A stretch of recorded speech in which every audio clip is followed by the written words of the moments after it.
Halos tumira na sa amin mga kaibigan ng kapatid ko. Naiinis ako sa kapatid ko kasi lagi niyang dinadala sa bahay mga classmates niya.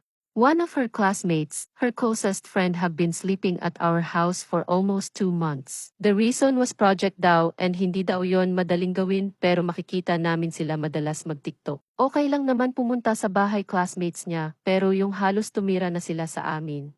Kiss. Our mom was complaining na nahihirapan na daw siya mag-budget kasi kasama sila sa pagkain namin. Anim silang lahat na magkaklase. Pati mga bills namin tumaas din halos double. One time, my mom told one of Imwa's sister's classmates about our situation na nahihirapan daw siya sa budgeting and nainis ako kasi nagsorry pa nanay ko kasi hindi sila naipagluto ng almusal dahil nag-noodles lang sila that time. Isa din sa ipinuputok ng butsi ko ay ang hindi nila pagdadala ng sarili nilang toiletries like shampoo, soap, toothpaste.